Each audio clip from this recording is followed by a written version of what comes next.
Welcome to What's Your Story, where we, Jaime Marco, and Stan Brown, delve into the extraordinary lives of everyday people. Listen in as we uncover the unique tales that shape who we are, one story at a time. Hey, let's get ready to explore today's story. Let's do it. Dad, we match. Look at us. We are like both wearing tan today. That's called the powers of the inner mind. Is there a reason why you have your sunglasses on? Yeah, I find that on cloudy, rainy days, it's best to put the sunglasses on, kind of transform your mind. Because I learned when I was in school, I never finished medical school, by the way. You didn't go to middle school. I didn't start, so I couldn't finish. Specificity. That's not my dog. Does your dog bite? It's not my dog. Anyway, but they did an experiment. I was a psych major. They gave people in a class glasses that made all the visuals upside down. And the people, you put your glasses on like you'd be upside down right now. And Right. they were super dizzy. However, Okay. after a period of time, the mind compensates for what it sees, and the mind turns those images right side up. No way. You gotta, I don't tell stories, okay? So You do, though. if you go to this, there's a couple of different studies. If you go to the study itself, you read the after period. I don't know what the period of time was, but it could have been a week or whatever. It Okay. readjusted. So when they took the glasses off, what do you think they saw? Upside down. Yes. That's not true. Google it. Yeah, but everything you read on Google isn't true. Do duck, duck, go, go. Oh, what's DuckDuckGo? It's the one that doesn't keep history. You put the stuff in. Oh, why do you know about that? Well, I didn't finish executive school either. So it's funny. I always listen to our podcasts when they come out. We record them. So listener, we record them. I don't listen to them again. We have a podcast producer. Thank you, Viv. Shout out to Viv.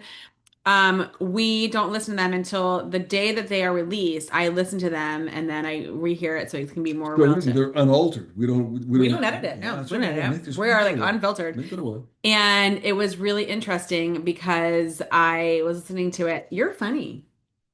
How come you're like clown funny or what? What kind of funny? I feel like you've gotten like your podcast shoes on. You've gotten like better fit. You can't see me from the waist down. How do you know what I could have nothing on? Really, that was disturbing, first of all. But I feel like you have gotten like back into or you've gotten in the swing of things. At first, I think you felt a little bit uncomfortable. Yeah, no. I think you're right. I don't like seeing myself. If I were a movie star, and possibly anybody looking out there to build auditions, I wouldn't want to watch my own movies. Why? A lot of stars don't want to do that. It's one take stand. That's it. One take stand. Neil, I saw the profile on a girl today. It's perfect for me. Why? It says in her bio, it says she's a genius certified facilitator. Right. I'm not a facilitator and I'm not certified, but I am a genius. It's that fine line between genius and madness. Should we let her in? Yeah, sure. All right, let's do it. Okay, here we go. We will let her in. And so she's like, because she's like super tech savvy, she's gonna be like off mute. She's gonna like know how to use Zoom. She's here. Hi. It's so nice. We're recording already. I was saying because you're like super tech savvy, we don't have to tell you how to use Zoom. You're gonna be like off mute. You're gonna be like on your game. So hi. Hi, good to see you. Hello. You too. Meet my dad. So Hello, Jennifer. Hi, Dad. Nice to see you. this is Stan. We were he was like, well, tell me about our guest. He likes to do his like little, what's the word? Like research, but not research. Like It doesn't have to be a word. It's just a little thing. okay, anyway. And so I'm just a cool person. That's really all you need to know. Wow, you're a genius certified facilitator. I said that's a perfect fit because I'm not a facilitator and I'm not certified, but I am. A genius. Hello. There you go. It works. in his own mind. I love it. I love the fact that you guys work together. I love my dad to pieces. He's my best friend. But you know, like how like two energies. Yeah. That's us. Not in a bad way, but just he's very stubborn and he cracks me up. Does he know? No one ever said my dad wasn't stubborn. Does he know it's never too late to modify his behavior? If you, Stan, could have a conversation with my dad about that, and if you could get him to listen, I'd be so appreciative because in my 52 years of existence, I have not been able to do that. That would be awesome. I'll put it on the to-do list. Thank you. I appreciate that. Just so you know, the honey-do list for my mom is very long. So by the time that my dad gets to the to-do list, I'm not sure that will happen in the next year. Is right before the duty list. Yeah, the honeydews are always out of control in my family. I totally get that. Well, we are so happy to connect with you.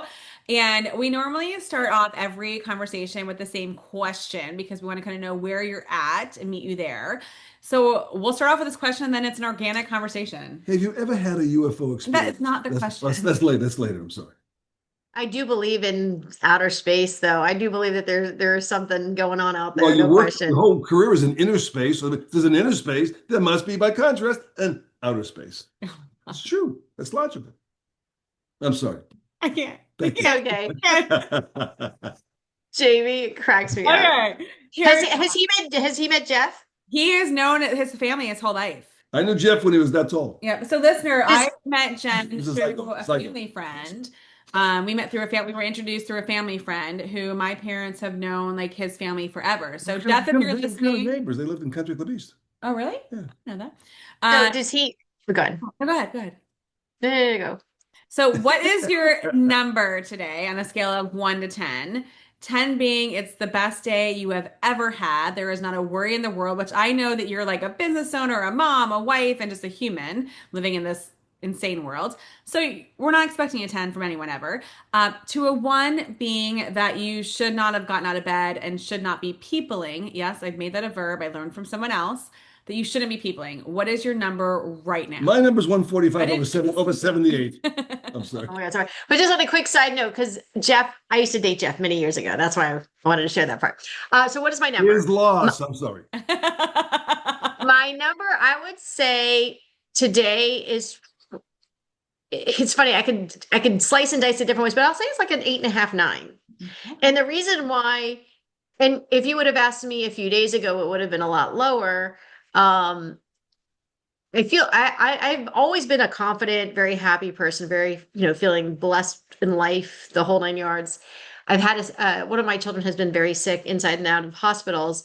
And the fact that he's at school, he's happy today, just brightens my world, which what makes it not to be a 10 is the fact that I have to deal, like that I have children that are not 100% well and I was just coming back from physical therapy before because my back's out. So like that makes it not a 10, but Yeah. I also believe that I feel so blessed in my life that as much as there's always things to be upset about, the fact that we're breathing and we're living. Last night was the yard site.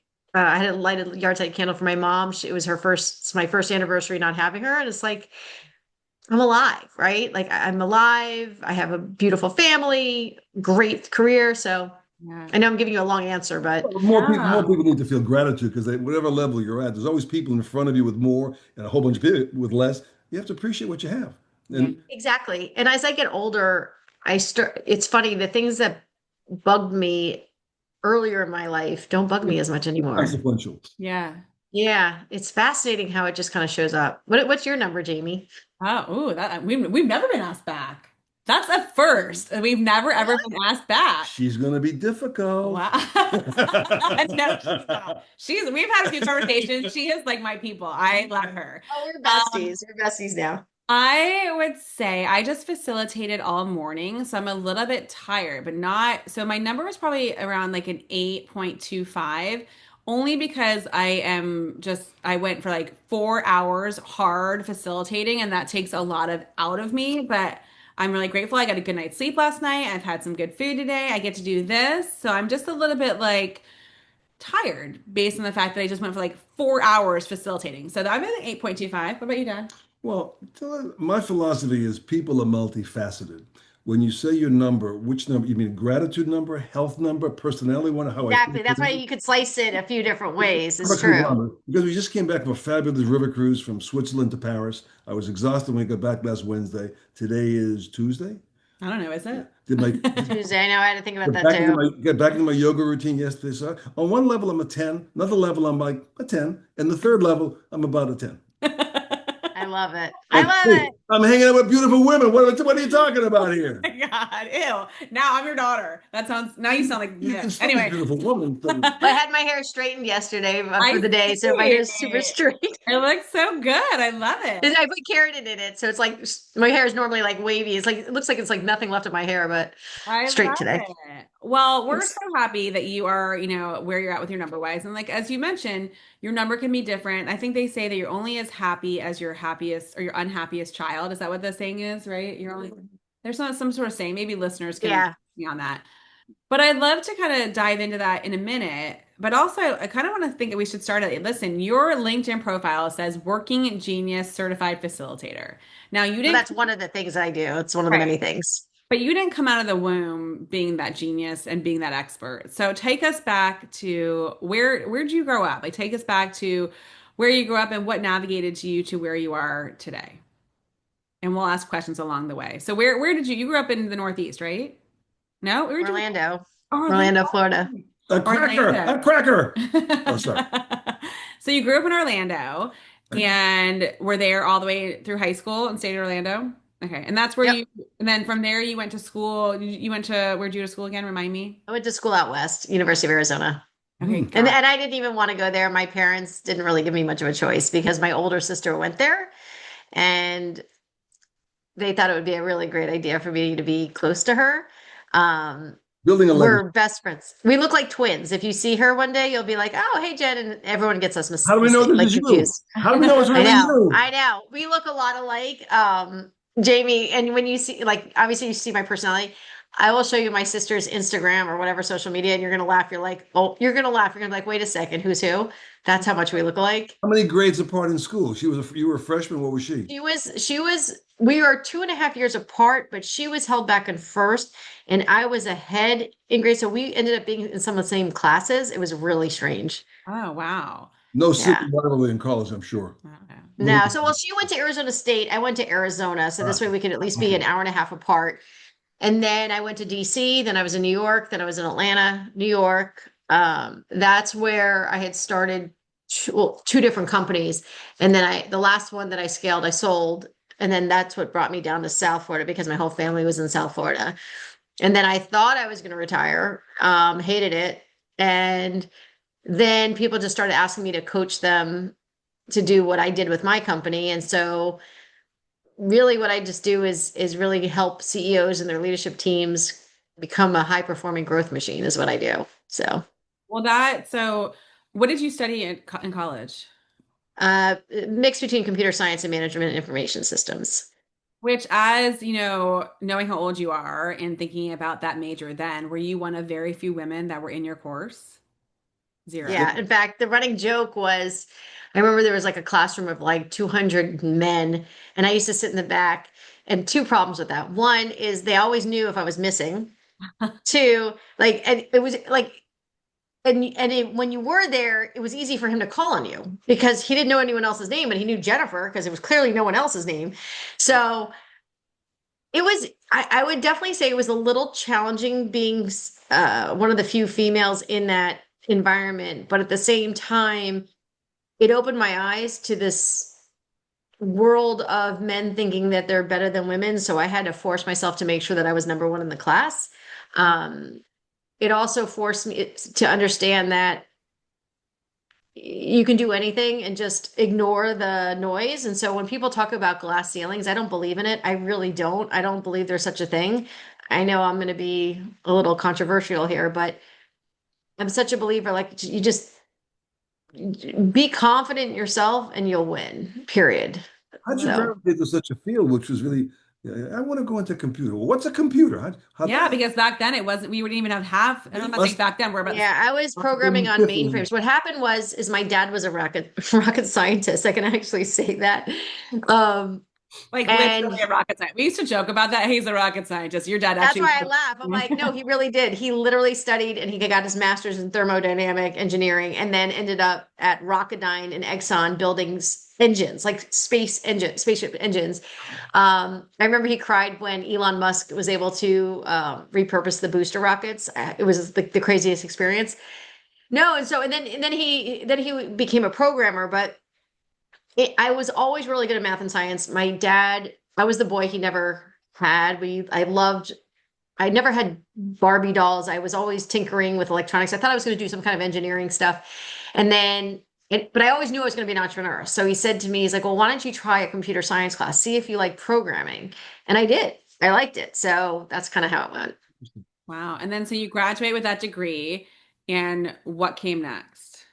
I got a job at Anderson Consulting, which is now Accenture, out in DC. I wanted to go out east. I didn't know which city. I was between a few cities and then ended up choosing I wanted to be in DC. I don't know why. I just figured it would be a fun place. And then was there exactly a year, hated it, moved to New York, got to another company. They relocated me to Atlanta. I was in Atlanta for 2 years, left to come back to New York because I really want to be in New York City. That's when I started my first company. Then What were you doing? Hold on, I'm sorry, I'm gonna back up for a second. You were consulting other teams because working for those consulting companies, you're going in, you're are being, are we filming right now? I didn't all know right, if, we're recording. We're recording. oh my God, this is the funniest thing. I thought we were prepping. No, we're recording. Oh my God, I'm laughing. Prep, So that's why record, I'm just record. like kind of casually telling you stuff. It's cool. That's how our conversations are anyways. Don't worry about it. You're being real. So you like you Watch your attitude change. Yeah. So, okay. So, where were we? So yeah, so I moved, so I was in DC. I was at Anderson Consulting, which is now Accenture. My name was 916982 there.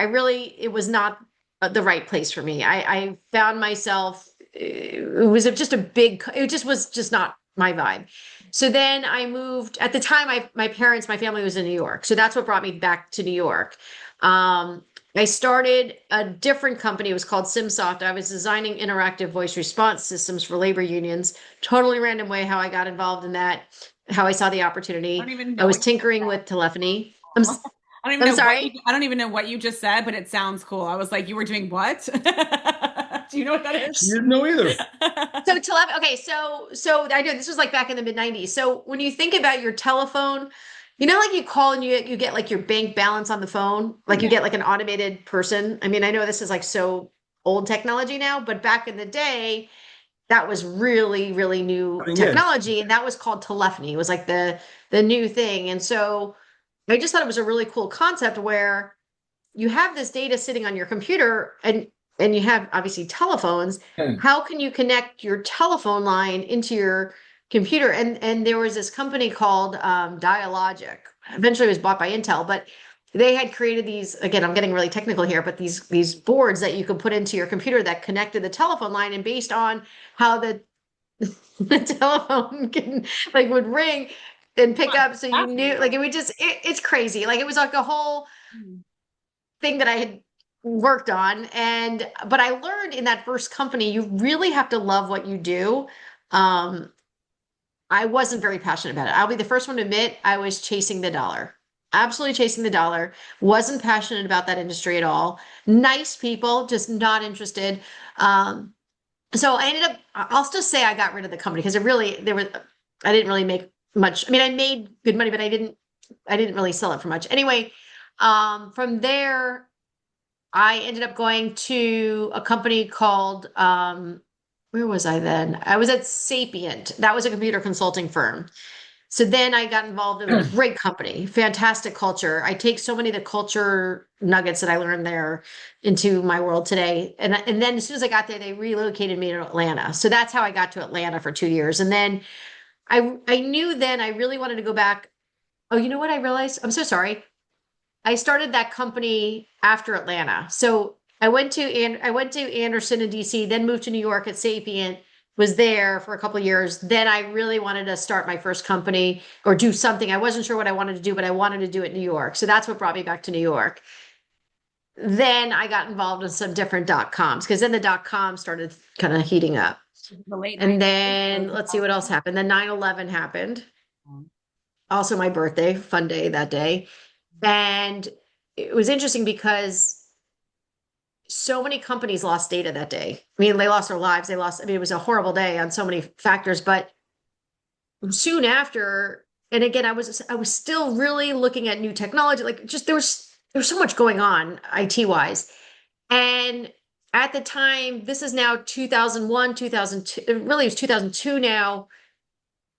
people were still on dial-up, but the idea of taking your data, breaking it down into packets of data, encrypting it, and sending off site was a new concept. And while I'm not the pioneer in developing it, I saw companies in the early stages doing it, and I thought, wow, totally onto something. And started then my second company called Backup My Info, also known as Boomy, started out of my apartment, lived on oatmeal and PB&J for a couple of years trying to get this thing off the By ground. that time, the passion had kicked in, I suppose, eh? I loved it because what I learned in that business was there were companies doing it, but they were just giving you the software and the facilities and wishing you all the best with it. And the flaw with that business model is that, and I was focusing on businesses, not consumers, is that at the time servers weren't that strong. They weren't very stable. I mean, they were stable, but they still crashed. I mean, you were guaranteed to have a crash at some point. And the flaw that was going on in the business in the industry was that even in the bigger companies, everyone would give disaster recovery things to the most junior engineer, and they were using tapes. So everyone was backing up on tapes. Sometimes you would ship it offsite to Iron Mountain, or you'd keep it in your office. The problem is that if you have a disaster in your office, your company's gone. And you have one shot to recover. You got to make sure that you recover, that you can recover right. So my business model was, I'm going to create a whole white glove service. I am literally going to obsess over you, because what I believed was it really wasn't about backup. It was about protecting your company and protecting you and your employees, so that if God forbid anything were to happen, one click of your mouse, your data is going to come right back. So I created this whole high touch business model. Jump ahead. I was going after everyone. I had no sales experience, but I was just very passionate about this business model. And it's funny, it was this one business, 3-person hedge fund who answered. They loved the service, and they were like, you really should talk to our IT group. And I'm like, who's your IT group? They're like, UBS Financial. We're in a hedge fund hotel. Wow. Speak to them. They're obsessed with this whole concept. They were like, we want you to now back up all of our hedge funds. And then that became a totally different model. And then I went all in on financial services. How can we be different from Iron Mountain and EMC? We started looking at compliance, started looking at ways that we could differentiate ourselves. And we were like 10 times more expensive than our competitors. We still won the business because of how niche down we were and the services that we offered that no one else would be willing to do. And we really took the anxiety out of our clients' issues. And that's what sells. You solve someone's anxiety, they will put out their wallets for you. So yeah, we had a great company. We had about 500 hedge funds, broker dealers, banks that we were protecting. And then I got an opportunity I couldn't pass up, and sold it in July of 2014, and then moved to South Florida. I know I'm giving you a long answer, but that was my story.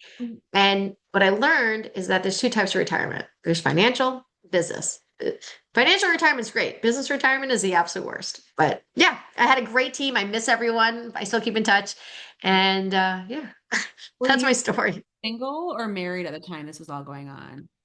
So that's a whole funny story into itself. I was married when I sold the company. I was single for a long time. I was engaged once. I broke it off when I was 32. My now husband, my best friend, we met on an online dating service when I was about 25. When I first moved to New York, we went on 2 dates, had the best time. I told him he was too old for me because he was 9.5 years older than me. I was so immature. We're totally immature, Jamie. I was very focused on my career. And then I tried to set him up over the years with all my girlfriends, and they loved him. He didn't like any of them. And then I tried a professional match, and we were really good friends. We'd go to share houses together in the Hamptons, like we were each other's dates. And then I tried a professional Never matchmaker. tried anything? Come on. No, it's so funny. And then I tried a professional matchmaker, and they're like, we have the best first date. We have the perfect match for you. And I'm like, great. What's his name? They're like, Brad. I'm like, Brad Berkowitz. Oh. Like, can't charge me. He's my buddy. And I wouldn't go out. Like then I got set up with other people. Obviously it didn't work out. And then years later, again, I tried another matchmaker. Guess who was my first match? Brad. The universe calling Jennifer, pick up. I know, it's crazy. And then like a few months later, I was dating someone. I broke it off. Like it didn't go anywhere. And then he called me out of the blue and he said, Jen, I'm taking you on a date and I'm not letting you say no. I was like, Brad, I haven't seen you. Like, let's just get together. And we just started hanging out. And before I knew it, like we had just always had so much fun. And then I remember 6 months into dating him, I was like, I am madly in love with you. And then we got engaged 14 months later. He put the little story in the New York Times about our engagement, and the New York Times loved our story so much that they ended up doing a full spread on our wedding. And you can read all about it in the New York Times. And it almost didn't happen because at the time I was writing a weekly column for the New York Times. It was called A CEO's Journey. It was all about a female tech CEO who was trying to run a fast-paced company. It was like another thing Like that a I was fictional doing. story, like a fictional And column, or like fictional, or like real based, like you mean? oh, you mean my column? No, no, no. It was like what was happening in my business every Oh, week. got it. Okay, yeah, Did you ever find out that those calls to your dating service were redirected to Brad's phone? yeah. No, his mother. And it's the funniest thing. And I look at him today and I think he's the hottest guy ever. And he's my best friend. And it's like, how did I not see that? Like, The timing wasn't right, Retro maybe. question: did your substantial success impact the demise of your first marriage? and it wasn't my first marriage. I just got engaged once. Yeah. Um, no, I think that what I learned in that first engagement is that our values and goals were not in alignment. And I think that that's something that is a fundamental that you really have to be on the same page for. And I've seen friends that unfortunately are no longer together because of that. And I wish him all the best. He's happily married now today. I'm very happy for him. I just realized we would have definitely not have stayed together had we gotten married. So it worked out. Wow. Okay. And I mean, I think also like knowing that you're like this powerhouse woman, obviously starting your own business, having that foresight to think about how you could turn something into a success story makes you a little bit type A. Is that an accurate statement? A plus. Yeah. So and then meeting and like trying to date somebody. I mean, I know that I experienced when I was dating that it was really hard to find somebody who respected the fact that I didn't need them and that it was that I wanted them, right? It wasn't, I don't need you to pay for things. I don't need you to do these things. Like I'm choosing you because I want to be with you, not because I need to be with you. And it's really hard for sometimes I found it was really hard for people I was dating to accept that I didn't need that. Like it was like I was my own independent person. Did you find those challenges when you were Of dating course. as well too? I would Sure, imagine. sure. Yeah. Yeah, it's funny. I think as a woman, we all have our list. Like, oh, we need to have like X, Y, like they need, and that's what I think I was so focused on. And majority of the people I dated were all very successful CEOs. And while it was fine, it never really completely worked. And Brad is a little bit of an opposite. Like he's quieter, like he's more like he can definitely be, center of attention, but he's at the same time, he's like, we're just a yin and yang in a lot of ways. And I think it was because my guard was down. I wasn't really thinking about what was my list. It was more about, am I having a good time? Mhm. And and I tell people that today, that if you're single, like I think too often, especially as we're that A play, like we're always about like checklists and that's our world, right? That's what we live in. And sometimes we just need to step back and say, are we having a good time? Do our values and our goals, are they in alignment? Because like deep down, we're all just human beings, just, and we just, it's that connection. So I don't know. No question about it. I'm sure I've turned off a lot of people. I'm sure of it. Okay. And then what online site did you guys meet on again? Did you meet on Match? No, what did you meet on? Oh, we were J-Date, the first one. Yeah. How did he ask you to marry him? Or maybe you asked him. How did that happen? Yeah, yeah, he asked me. Oh, it was crazy. So he is a little bit of a romantic. So I had to be in New Orleans. So we were living in New York City at the time. We I had to be in New Orleans for something called GLC, which was a global leadership conference for an organization I was in called Entrepreneurs Organization. I've been a member for about almost 20 years now. It's a group of CEOs, and it's been a great organization. And I joined the board, and that's how I got into. So when you're on the board, they send you to this conference. And I casually said to Brad, I'm like, oh, I'm gonna go to this conference and I'm gonna be rooming with this girl Hillary. I literally didn't say anything beyond that, just letting him know where I was going for the next few days. And he's like, okay, have fun. He figured out who Hillary was. He calls her up and he's like, I'm gonna be flying out there. I need your help. So jump ahead. Hillary and I now fly to New Orleans. We're at this conference having the best weekend, the best time. I'm talking to Brad thinking he's in New York. He's in New Orleans already. And on our way out that night, I guess Hillary dropped off our hotel card at the front desk. I didn't notice it. Goes up, and then we go out that night. We're having the best time. Hillary doesn't leave my side the entire time. I'm like, okay, Hillary, what is wrong with you? Like, you were like literally glued to me. Like, go hang out with your friends. Like, what are you doing? And it was like the weirdest thing. Like, literally all night. I'm going to the bathroom. She's going to the bathroom. Like, we are literally together. And then some people were coming back to the hotel. She's like, let's go back. Let's go back. I'm like, no. I'm like, it's early. Let's keep going out. Let's have fun. And then finally she convinced me to go back to the hotel. I'm like, and then there's a bunch of people at the bar. I'm like, and I'm not even a drinker. I'm like, let's just go. It was like 11 o'clock. I'm like, let's just go. We'll hang out at the lobby. She's like, Jen, we got to go upstairs. I'm like, what is wrong with you? What is wrong with you? And then she says some crazy story. She's like, something happened. I'm like, okay, now I'm going to go upstairs with you. Are you okay? But it was like the weirdest thing. Like she kept hanging, like literally by my side. We go upstairs. I will never forget this. She literally throws me in the room and shuts the door on me. I'm like, what's wrong with this girl? Like, why is she a bad spot. I'm like, what is wrong with you? And then I see Brad in front of me and I'm like, what the heck are you doing here? He proposes. It was amazing. We come back downstairs. Hillary's laughing her tail off. And then it was so cool because I had a bunch of my EO friends down there and we all got to celebrate at like midnight. And then he flew back with us in the morning. So That's really cool. I love that. Oh, that's a good story. I like that. I love hearing people's stories. How long have you been married for now again, did you say? So we got married January 9th, 2010. And the running joke is that we will always know this number of years because we got pregnant on our honeymoon. So 9.5 months later, Ryan shows up. Ryan's 14.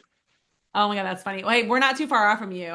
We were married in November and pregnant in January. So we're not too far off. Yeah. How old are your kids? So I have one that's 9 and just the one that's 9. And then we will be married coming up 11 years, I think. That's How did you meet your husband? We met on Match.com. Oh, there you go. So we met on Match.com. And again, like, yeah, my best friend. And it took me a long time to find the right person. And I'm so glad that I waited. So Lot had to kiss some frogs. And We trust. Yeah, 100%.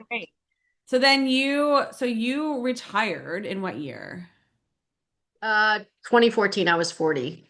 Got it. Okay. So you retired and then that's a big thing to go through, like early at 40 and you're retired. Was he still working? Like what was going on there? Because It was a crazy, it was a crazy experience because what happened, so a lot of lessons learned on this one because I wasn't looking to sell my company. I got an offer I just couldn't refuse. It was a really profitable multi-million-dollar company. So it was my largest client represented like 0.8%, like not even a whole percentage of point of my entire company. So like it was like all the check boxes that, named clients like that a company would want. So I got an offer I couldn't refuse. I wasn't looking to sell. And because of that, when I moved down to South Florida, in New York, I was Jen Walzer. And even though I was married, I hadn't changed my name. There was no reason legally I was Jen Berkowitz.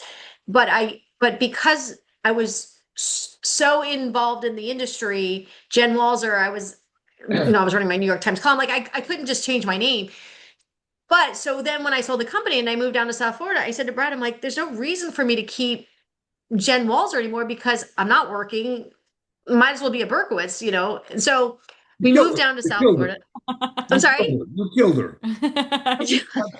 Yeah. So I moved down to South Florida and it was the weirdest thing, Jamie, because so I'd introduce myself to people and they're like, hi, nice to meet you. What's your name? Jen Berkowitz. And if you were to Google me, you get nothing. Like literally, like I had an identity theft. And I had 2 little babies at the time. I had I guess now 8-month-old and a 4-year-old. And I'm in mommy and me classes. And I wasn't even involved in the day-to-day anymore in New York. So I was just kind of hanging out as it was. But like, this was like weird because we would go out with families. The guys would talk business. And usually in New York, the guys would talk to me like a lot of times, like, Jen, what's going on in business? Like none of it. Like the moms, it was just so strange. And so um, I got really depressed. I really lost myself. I didn't know what to do. And at the same time, I was very sick and I was struggling for years as it was. And I was traveling all over the United States to try to get answers that no one could figure out what was going on with me. I had such weird symptoms that made no sense. And I would be walked out of so many people's offices and they would say, Jen, you're running a fast growing company. You're stressed. So when I sold the company, I thought, kumbaya, I'm going to get so healthy. Like life's going to be great. The opposite happened. So when I moved down to South Florida, one day I was driving my kids to preschool, my older one to preschool, and I lost my eyesight. And Wow. I became blind and bedridden for a year. And there's a whole things got really crazy. I got really ill. And For what a I ultimately year, found out, for a I'm year, sorry, for a year, you couldn't see at all. my And husband I was have a driving me 4-year-old everywhere. and an 8-month-old. This Yeah, I mean, they conversation were just took probably a like a turn. year at that point. I mean, Whew. that was, wait, I take that back. It was a little bit afterwards, probably like 2006, 15. Like it was like not like the next day, but it was like soon after. What other And symptoms had you had over the years? What were other symptoms that you were I experiencing? had a chronic cough. I had one eye that would turn like a white color, white purplish hue. No one could figure out why it would just turn different colors. What else did I have? I had something called trigeminal neuralgia on my face. So like I had like horrific shocks going to my face at all given time. I had shingles on both sides of my body at the same time. That's not normal to happen. Just weird stuff that made no sense to doctors. I remember traveling to the Cleveland Clinic for Neurological Pain, had all the top doctors. We had organized through connections, all the top doctors in every specialty How much? spend 3 days with me, How much? 47-page document. At the end, they're like, we can't figure you out. There's something viral going on.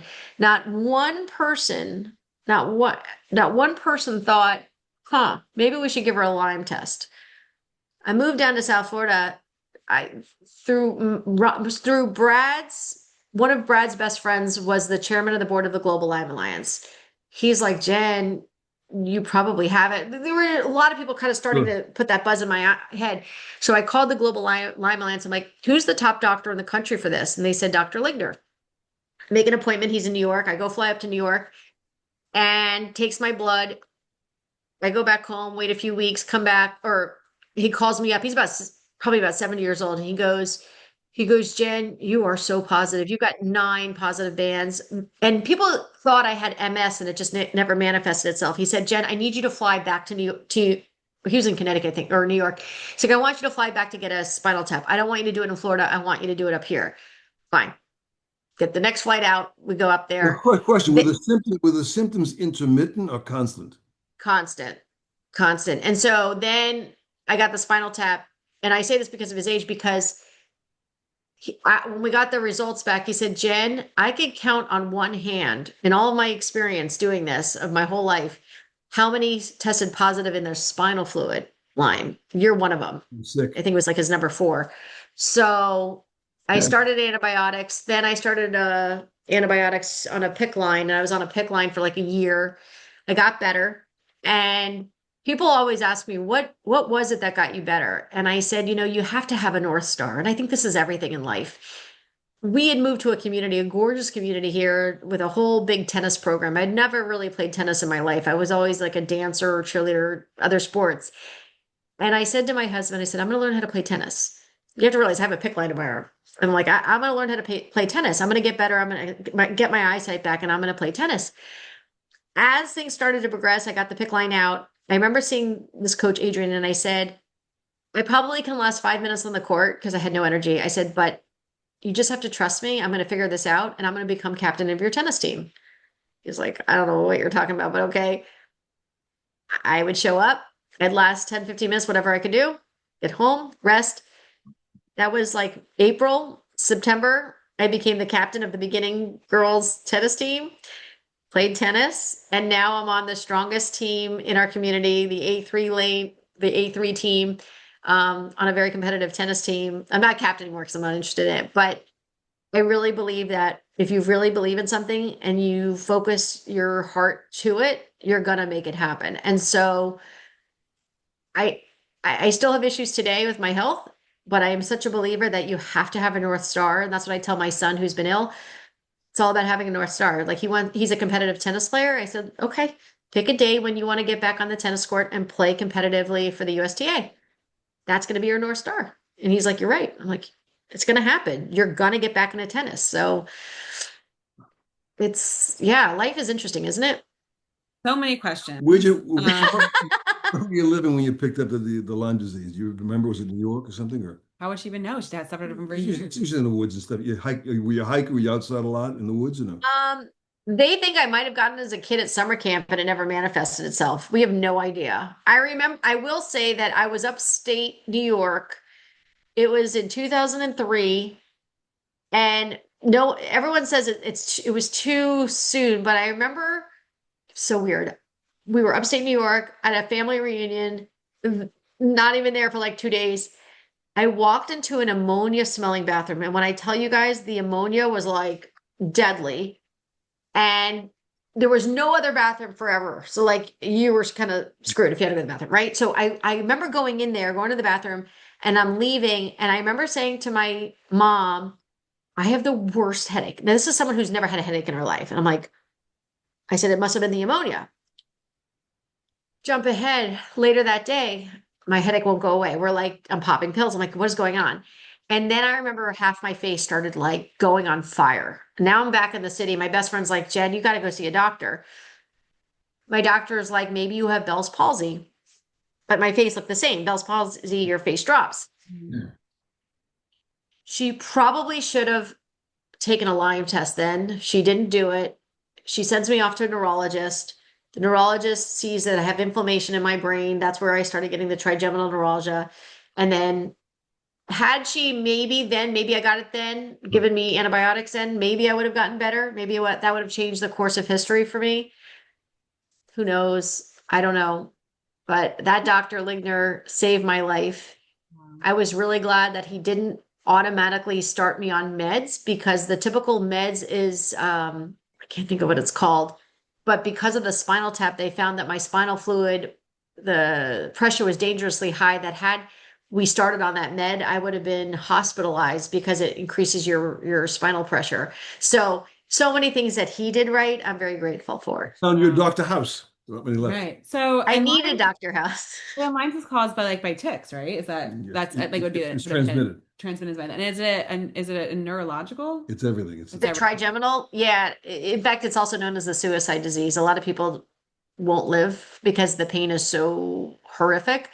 I've been very fortunate for, I don't know how many years now. I've been on something called low dose naltrexone, and it's kept my facial pain at bay. But when it was bad, I would have to sit in a dark room and I couldn't do anything. Like it's people can't brush their teeth. You literally cannot do anything. It's that horrific. And I've been on it for so many years now. Like I still like it still hurts. My face hurts, but it's not like it's kind of like, like you just kind of live with it. You don't think about it. Like I can feel my pain now because I'm thinking about it, but otherwise I don't really deal with it. How do So. I mean, how did you navigate that year with young children and not having eyesight? I mean, obviously you had some help, but I mean, how do you even navigate that outside of having your North Star? It's hard. You know what? There's no real answer. I just remember the days where I could see a little bit of their face, I'd be really grateful for. It was kind of like I saw like a grayish yellow haze. That was the best way I could describe it. Like you could see, it's like looking at my face right now and just like if you just saw this, you know what I mean? Like you don't see how, like I don't know. It would go in and out. That wasn't what I couldn't drive, no question about it. There was no way I would be driving in that experience. I mean, But in a social life, you probably struggled with like going I and had no social life. I yeah, had no social life. No, we stayed home. We stayed home. It was a rough year. It was definitely a rough year. and then Brad, your relationship probably took a bit of a toll as well too. That's hard for him on his end as well too, navigating that and I think we got closer. I mean, he's such it's interesting. For most people, they would probably run the other direction. He ran towards me more. Like he's very he was so worried. Like he just wanted to take care of me. However, like I guess it also helped that we didn't have to think about monetary stuff. So like One less pressure. At the time, he was a NFL sports uh, agent. He's not doing that anymore, but he very flexible turn, world. So he could, not work for days and just take me to whatever doctor's appointments or whatever. So You it had this helped. great system. It just didn't manifest for a number of years, correct? Say it again. I'm sorry. When you had the first, whatever that first incident was, it didn't manifest itself fully right away. It was like a Progressive? one thing after another thing after another. Like there was no like that's what made it so confusing. Like even like my eye doctor, I remember I was saying to her, and she was a brilliant eye doctor. She went to MIT, like really smart woman. She's like, "What do you mean your eye turns white?" I'm like, I can't describe it, and it doesn't happen all the time, but I'm telling you it happens. And I remember one day I was walking and I was near her office and it was turning color, and I ran into her office and I'm like, "Look what's happening." And she was like, "Oh my God." She's like, "I've never seen that in my life." And I'm like, "Okay, so what do we do here?" No one knew what to do with me. And what was so cool is Dr. Ligner, it was like the greatest feeling ever for 16 years, not knowing and just traveling nonstop for answers. I remember Dr. Ligner taking out one of these books from behind him, this old like fashioned like bookshelf, like all the Yes. blacks, like the scientific books. And he takes this book out and he's like, not dusting it off, but like whatever. He's opening it up and he's like, "I want you to read this page." And it said something like one of the classic symptoms of a Lyme patient is that one eye might turn like a whitish purple hue. And I was like, oh my God, like someone understands me. Like someone understands me. And it was like, I remember breaking down crying. I'm like, no one. I've been traveling like a homeless person, like I've been traveling nonstop trying to get answers. And here's a guy who's like, "I hear you and I understand you and we're gonna get better." And it was just Jen, safe to amazing. say if AI were available then, you probably would have picked up on it. Possible. But what kills me about the Lyme community is that there's so much like the CDC doesn't recognize it to a certain extent. Like there's this corruption going on, and Lyme doctors won't take any insurance. So many people suffer, even if you have it. It's such a horrible disease because everything is out of pocket. It's just an awful thing. But yeah, AI is incredible. I have a friend who unfortunately recently passed away, and he was dealing with kidney and prostate cancer, and it was coming on super fast. And one of his challenges was that, and he passed away probably about a year ago now. One of his challenge, so he was there in the beginning of AI, and one of his challenges was that he would go to all these different doctors, and no one was talking to each other, right? But he took his 500 pages of medical records, and he goes, "I want you to now make every tumor that a doctor sees. I want you to nickname it a superhero." And because there was like mistakes where people weren't seeing it, and it was just like a mess. And so he started creating all these superhero characters out of where his tumors were located, and that every time they were going in for radiation or whatever, he would take those test results and shove it into the AI, and then it would be able to say that Batman was growing. This was like he could literally see a full Wow. picture and not just what's going on in the brain or the arm, or because each doctor was seeing Yeah. things separately. Well, Woo. so you have this going on for yourself, and then you are now navigating challenges with your son as well too. Tell us a little bit about, if you're comfortable, what's going on there. Um, it's hard because it is a public thing. And the one thing that I would say is that I'm very public about my story, but it's not my story to share about my kids. It's their story if they want to share. I will tell you that my son is a warrior, no question about it. And I love that about him. I feel like we look a lot alike, we act a lot alike. I mean, but I love my boys both equally. They're just delicious boys. Every child has challenges, right? How my little one is navigating it, sometimes it's hard for him. He has days where he has setbacks, but he's I really believe in my heart he's going to figure this out, just like I figured out how to sustain, because some of his issues are lifelong. that there's no cure. So he's got to figure out how to navigate that. And I'm there to support him. I'm there to give him whatever resources he needs. We travel all over the place, just like I did, to get the best doctors. And he's a warrior. I love that. And I appreciate that. It's interesting when you're trying to deal with your own stuff, but then when you're trying to navigate your child hurting as well too. It's like, Oh, it's I feel more, I like, think it's even more intense. yeah, I think that pain is like definitely like the worst pain for sure. But I mean, I'm not had to deal with, you've had to deal with. So, wow. So you have found some relief in yourself. You are now, coaching because people have said, I need your help. Obviously, you have the secret sauce, know what it takes to make a business, incredible and grow and develop and work. Even though you said you weren't in sales, I'm sure I feel like you're a good salesperson. Uh, but so what does that look like? You're 52, right? So you retired once. Like, what does that look like? You've got kids that, are still like in high school, a bit younger and like getting Yeah. ready. But like, what does that look like for you? Like, what's the next thing I for you? have the two-syllable solution. Okay. What What's is that? Pickleball. No, she's Oh a tennis gosh, no, player. that's like a She whole hates that's a whole you. other story for another time She hates because they're no one. Look building at that pickleball face. courts. I'm not a pickleball girl, and we're building courts next to us near my house, which I'm not thrilled about. Yeah, that's a whole story for another time. So, it's interesting.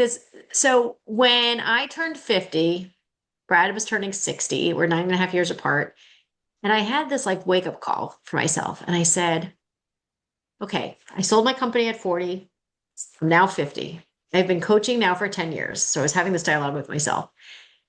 Did I love the last 10 years? Minus the Right. health part, right? And my answer was absolutely yes. I've had the best career, like loved helping companies scale the whole 9 yards. Then I asked myself a second question and I said, okay, Jen, when you turn 60, if you're doing the exact same thing you're doing today, are you going to feel fulfilled? Not so much. And I didn't have an answer. And my answer was no. And it wasn't no that I would be disappointed if I was still coaching. Absolutely not. I love coaching and I only work part-time. Like I work with a handful of companies at any given time. I'm working with the CEO directly and the executive team. I facilitate all their meetings. I meet with the CEO weekly and it's all about really turning them into a high-performing growth machine. But then I had this whole crazy thought that I'm like, well, wait a second. Okay, so what's part three, right? Part one was my first company, whatever.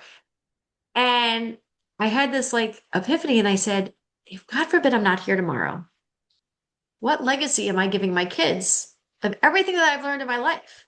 And so I started on this path of I want to start documenting, not so much a book, although I started reading, I've written half of a book. I haven't finished it yet. So late last year, I created Freedom Goal Group, GOAL, not metal, but goal, Freedom Goal Group, because I've always talked about what's your freedom goal. Everyone has different types of freedom goals, right? Of what do you want for freedom? Do you want a freedom of money? Like, what is your goal for freedom? And so so I locked myself in my office last summer and I started building courses online and academies and content. And I started documenting. I think I have, here's one of them. I don't even know where. Yeah, like here's one of them. Here's one of my classes this one's the launch pad. I have like videos and like workbooks and stuff like for teams to go through. I have live academies where teams can go through with me live for a year. Like there's all this stuff. I have the Leadership Freedom Academy. The next cohort's going to be in October for the year, and I love it because what that enables me to do is give more people the same freedom I have versus just when I'm coaching privately. So that's what I'm doing next. I love it. If you ask me at 60, what do I want to do? I definitely it's not going to be pickleball. I can tell you that. Never say never. Can I No, talk to I Brad? Is don't know. Brad there? I think at that stage, I'd love to see helping my kids if they want to start a company. I don't know. Like we'll Well, see what happens, but at you least for went the next 10 against years, that's what I'm gonna do. the conventional path and the wisdom. You peaked very soon in your career, and I think it's just really you're going to be transitioning to another adventure where you peak as well. And that I mean, you're an overachiever. I feel glad I'm an underachiever. I just want peace and quiet at this time in my life. Okay, but you have to go where your heart leads you. No question about that. Yeah, but you also have like like about 25 years gap between the two of you. Like you are retarded in a different way because you have children that are older, that have grandchildren that you're able to like Oh, no question. No do question. those things with. So it's a different priorities as well too. Like her kids are still growing. They're not, Someday you'll appreciate peace and quiet. Oh, I love peace and quiet now, no question about it. I do. Yeah, no. I mean, maybe I'll take back up like dancing or something. I don't know, like life is so short, life is beautiful. I really love seeing the ahas faces on my clients, seeing Very them so much gratifying. happier today. I I'm gotta ask sorry. though, I gotta ask, not to instill controversy, but has your sister taken a similar path? So my sister's an entrepreneur too. Both my sisters are. Yeah. My middle sister recently, she's gonna be mad at me that I'm not wearing any of her jewelry right now, but she designs awesome jewelry and accessories, and I've been coaching her on the sides, and she's really scaling fast. I'm so proud of her. So that's mbstyles.com. So it's MBB like Buckwald's her last name. So it's but mb-styles.com. you have this, you So both she's married B's. You both married B last names. That's yeah, You're taking shit and house. she's crushing it. And then my other sister doing awesome. Her and her husband have customized kids menus for restaurants. They've had that business for a very long time, very niche down. Yeah, my sisters and I think our parents just instilled these types of lessons to us of just, don't rely on the world. You just take it on with both hands. I think what also helped us is that for those moms that are listening, is that having dance in my life. I was just talking to someone about this morning that since I was two, I was put up on stage. And I think there's something to be said about when you're performing in front of people. You learn how to get that confidence. You learn how to just, I don't know, connect with an audience. And so I danced my whole life. I worked at Walt Disney World as one of their dancers. So like all that, even though I wasn't in sales per se, just that Yeah, but whole experience of you were well disciplined that entire time. yeah, I guess, yeah. Just being good discipline. Like my parents never, they gave us a nice life. And the day I graduated college, they paid for my college education. But the day I graduated, they said, good luck. We hope your life is great. Good, you're not getting a dime from us and do not ever move back home. And that was the lesson I was told, that I need to have a career that will allow me to support myself. And I've never asked for a dime since college. And I think that taught me a lot for, no offense if someone's a trust fund kid or something, great for them. But for me, that's just kind of the lessons that I was taught And growing up. they asked you for money. Yeah, yeah, right. I'm sure but I'm teaching the same thing with my kids. Like they have to earn everything. They have been taught they have to do chores around the house if they want their allowance. And part of their allowance goes to charity. Part of their allowance goes to long-term savings. And I learned this from Elmo, by the way. There's a really great, so Jamie, there's this really, and this is great for your daughter. You have a daughter, right? Okay. Yeah. Yeah. So I think Ryan was like 3 when I watched the Sesame Street. If you look it up, the 3 S's and Elmo, there's a whatever episode. Elmo talks about allowance with these kids.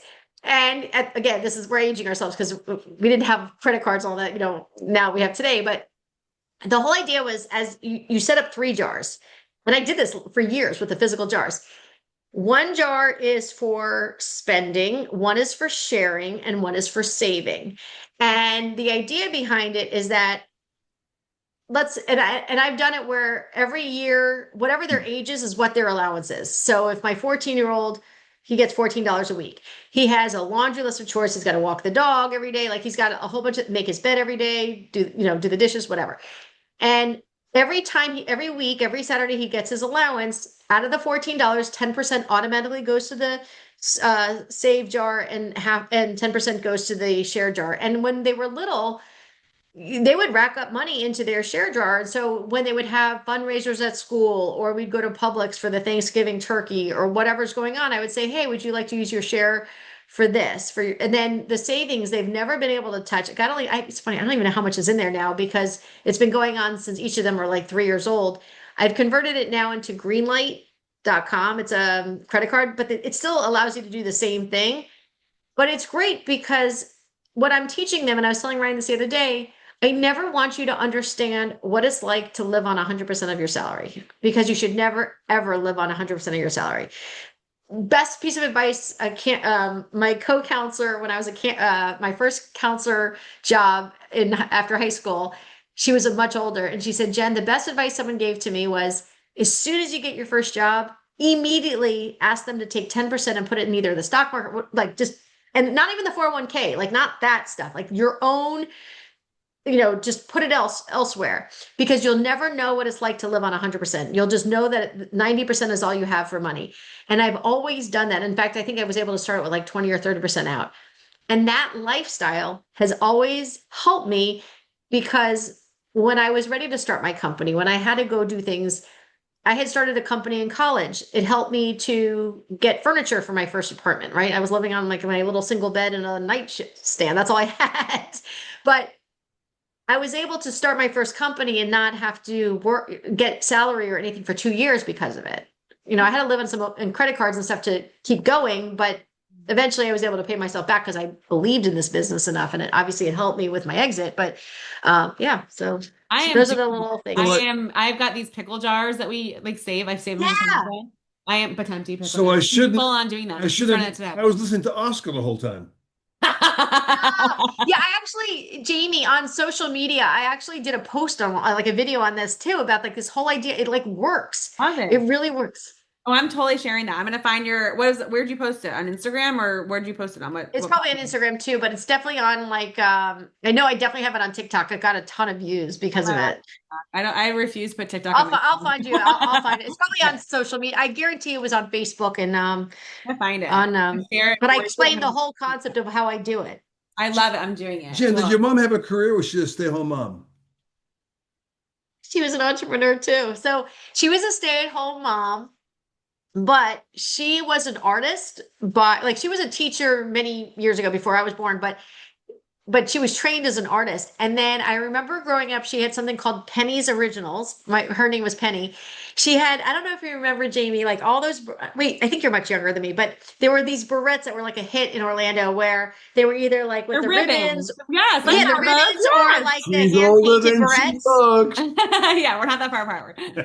Yeah, so like all the hand-painted barrettes, my mom was spectacular at it. And my sisters and I tease both. Meredith, my middle sister, is very artistic like my mom. I'm totally my dad on the engineering side. Right? The jewelry designer. I'm sorry? The jewelry designer. Yeah. So we both said if my mom was still alive today, she would be the hottest thing on social media because she had this personality and she just exuded, like, I guarantee she would have been so good at selling her barrettes and becoming like a big entity. I just know that in my heart she could have done it. She had set up the local department stores, Jacobson's and some of the others would sell her barrettes. It was cool. Oh my God, I remember. And then my dad had a little accounting firm software that he had over the years. So yeah. I just think it's like so amazing that you have had this multifaceted life all at the same time when navigating some severe extreme pain. Like that time that you were getting engaged, you probably were experiencing pain, but you still wanted to be out till 11, you weren't drinking, you wanted to have fun. And it just shows you that your mindset can help you navigate anything. I mean, like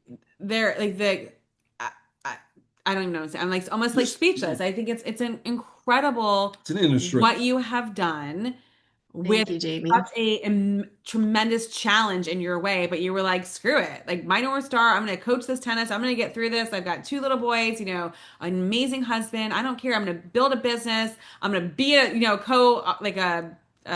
what's in the columnist in the New York Times. I mean, like, holy crap. I just think that when you think about your legacy and maybe you're like, I want to think about what that is. It's already there. Like, there's nothing else you need to do. Not that you need this validation, but there really is nothing else you need to do. Like your legacy is amazing. Thank you. I'm so grateful to be connected. And just like Jeff, he said, you have to meet you guys are so much alike. You have to meet. I'm not anything like you. You're way more amazing. I feel sorry for Jeff. He's pined over Jen for years. But what's interesting? Thank you, G. But what's so fascinating is that there's no perfect world. There's no perfect life. It's funny. I don't know if you believe this, but I believe this. I think there's health, there's your financial world, and then there's relationships. And I think there's always something that's out of whack. And there's no such thing as a perfect life. There's no such thing as, and even if you think someone's got a great world, I guarantee they're struggling with something. Guarantee. We know this, right? So the difference in life is how we think through it. And just a simple shift. I hear people say, "Oh, I just don't have time for it." Well, really, you don't have time or you're just not making time. It's hard. Easy's easy. Hard's not easy. But if you're really willing to do the hard stuff, you're going to have a different outcome. So, I yeah. you're spot on with that. It's like I just finished writing my first book. It's called Unfunked. I know I'm very excited. I will send you a copy as soon as it's in my hands. Can't wait. There is a chapter about there in the book, and it's called Dare to Compare, Just Don't. Because when you start comparing your life, like some people may hear this and be like, oh my gosh, I want to be retired by 40. I want to, be able to do those things. But would they be willing to take on all of the other things that you had in your life at those moments and that time and what's going on with you now? Most definitely not. Right? Totally. I said to people all the time, like, it's exactly that. Like in my 30s, literally majority of my 30s, I was working 70, 80 hours a week. I never went out because I was literally living on oatmeal and PB&J. If I was going to go out with my girlfriends, I would meet them for the coffee part of dinner because I couldn't afford it. And I didn't go out on the weekends. I didn't spend money. I literally had, I'm laughing because I'm wearing a button down right now, but I literally had back up my info shirts that I wore every single day because it was cheap and it was easy. And this way people could recognize me down the street in the subway, whatever. Like, all of us, all my engineers, we all had the same shirts because it was cheap and it was easy. And yeah, like, are you willing to do the hard things? And trust me, there's times where I'm like, man, like some things are hard, but you know what? I know what hard's like and I know what it feels like when you can figure it out. So you just gotta put your seatbelt on. Well, you have to make a sacrifice. You have to think about like what it is that you want. I remember in my 30s, I was single for so long because I was on airplanes all the time. I was traveling. I focused on me first, my work, making my nest egg, doing those things. And then even like when I was selling real estate, I was in my 20s and I was working on the weekends. Everyone goes out. I was like, I can't go out. I've got to work. I've got to drive an hour to work. And you choose your hard, right? Like you choose your hard and everyone else chooses their hard and you cannot Yep. compare yourself to others. And it's just, it's different. So I find you so incredibly amazing. And I'm so grateful that Right back at you. time to connect with us. We are going to be over in South Florida soon. So hopefully, my sister moved there recently. So I will reach out to you because I would love to see you in person and we can make that work. But thank you. Where's she gonna be? Do you know? Fort Lauderdale. Fort Lauderdale somewhere. Yeah. Oh, so not far. I'm in Delray Beach. I'm not far. Somewhere over there. If you know anyone single, we can play matchmaker. Oh, is she single? She is. So we'll chat. She is a I'll have to figure wine it out. director. My husband has matched 5 people, 5 couples. Oh, all right. We're going to talk offline after this. So, yes, we're going to make that work. Thank you so much. We have taken up way You guys. time already, but you are amazing, incredible. I'm so happy and grateful to be. So are you. And I know your story is going to help other people, whether, some that may have Lyme disease and don't know that they have it, but also just your story in general about what you've accomplished, how you've done it, and your mindset. And hopefully we'll fill up that coaching course for you as well, too. So there you go. Oh, you're so sweet. Thank you so much. It was so nice seeing you guys. And, As and you I'm say, always as you impressed say with in you. tennis, love you back. Don't they say that? Don't they? Just hang up now. Hang up now. Go. Run. I love you, Run as Dad. far as you can. Go look at your front door. Oh my God, you guys are so funny. You guys are such a great pair. I love you both. Oh, All right, so definitely get in touch with me. I'd love to see you both. I will. I will. All right. Bye. See you. Oh my gosh. Wow. That took a turn I was not expecting. I know. See, I knew we would get there. I didn't actually, I knew she'd had something going on. I don't think we ever spoke about, I don't remember anything about Lyme's, but wow. Lyme disease is often misdiagnosed, not even looked at. It's been a problem. Because it's been so misdiagnosed. Look at that first. I mean, can you even begin to imagine, first of all, the symptoms that she had, achieving what she was achieving? And like some people, stress causes a lot of crazy symptoms, but and then not having answers. Like we go to medical professionals wanting answers, and for a doctor to look at you and say, oh, I don't know, that's weird. Well, because they treat symptoms, they don't treat disease. But the inner strength that she possesses was kind of stretched, I think, to the max. Yeah. But I think it's also, it goes to say, my uncle is a dentist, like old school, was a dentist. He's retired now. But I feel like sometimes I hope I'm not offending anyone, whatever. Cats out of But I feel like we've lost that touch of the old school feel of healthcare, where your doctor really sat down with you and asked you really good questions and wanted to learn the full picture, not just the one piece of it. And I think when she found that doctor, he did that. He was able to pull out the book and know Well, the exactly if it was. difference was that he was involved in that particular field for years, so he had all the Yeah. data available other doctors didn't. It wasn't sharing. That's why AI will take all this information, put it in one particular amount, and just be able Yeah. to pull the stuff out. But she's lucky she's around a lot of people. I had some clients that actually moved down to Florida because in a warm climate, the Lyme disease is more dormant. She was lying on a couch in New Jersey for years, couldn't move. Moved to Really? Florida, just felt like she could function. I mean, and is it just any type of tick or is it certain ticks It's or a what? certain deer tick that comes in. Now I'm like fascinated. I'm gonna do some research because we're, sleepaway camp is in our Oh future. no, Yeah. it's a problem. Find out where they are. They know Yeah. what regions of the country. Wow. Well, she is definitely I would add to her LinkedIn profile, powerhouse, awesome human being, I hope the people that listen to our podcast is seeing that we do something truly out of the ordinary. which is. Well, that's for them to figure out. I can't tell them what it is. It's the untouchable. I just think that it's so cool to hear all the different stories. Well, I people, mean, she's found her passion in life.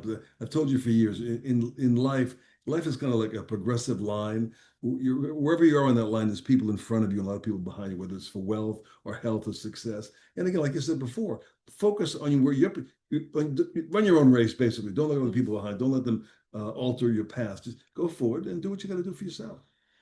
whew, all right. Well, I'm so glad I'm retired. God, I'm exhausted. listener, thank you for being part of our story today, or actually her story today. What an incredible conversation. We're so grateful that we get to do this all the time and talk with amazing people.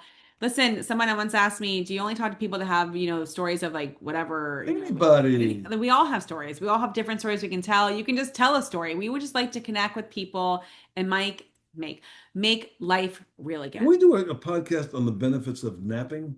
Okay. On that note, have a great day, everyone. Adios, kids. See you soon. Hey, thank you for tuning into today's What's Your Story podcast. To learn more or share your story, go to jamiemarco.com. That's www.jaimemarco.com. And we will see you next time.